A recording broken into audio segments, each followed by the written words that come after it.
working on Jordan because I was interested in Islamic political parties or Islamic groups forming political parties and running for elections for the first time. And this was in the early 90s. There were only a handful of scholars that really studied it closely. People made fun of it as the Hashemite kingdom of boredom and nothing ever happened there. And it just wasn't the case. As soon as you started paying attention, there was so much going on, and protests was one of the areas. There were just these wild protests all over the place all the time, and no one seemed to be noticing them. This podcast is about the M word. No, not the Middle East, though it certainly is about that important region also, but misconceptions.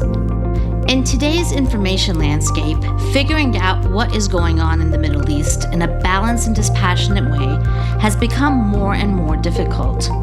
Counterargument, a new podcast produced by the Crown Center for Middle East Studies at Brandeis University, will debunk key misconceptions about the contemporary Middle East by talking to scholars and practitioners from a wide range of perspectives.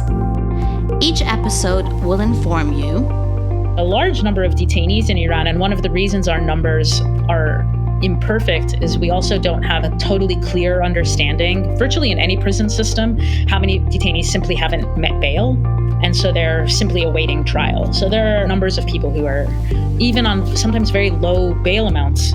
Is that a political prisoner, somebody who is simply too poor to pay bail? So they're basically being held hostage by the government for a payment, right? That's what bail more or less amounts to. Surprise you. And so one thing that surprises me constantly is how versatile and how creative women artists are from the region. Whereas male artists, most of them did paint, some print, and sculpture. Women went into using henna. Women went into using sand. Women started working on burlap. Women started doing tapestry. Women started doing glassworks. Women started doing ceramic. They were literally cooking the artworks.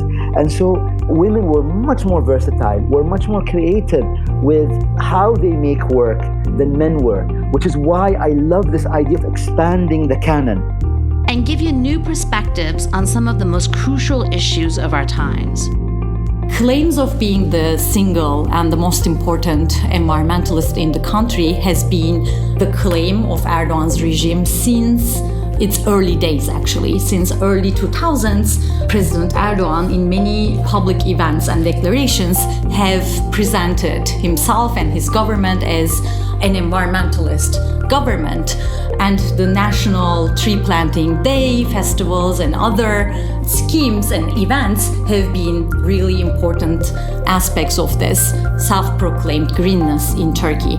Don't miss our first episode with Sultan Saud Al-Qasimi, founder of the Barjid Art Foundation in Sharjah, on art, activism, and how women have linked these two in the Middle East.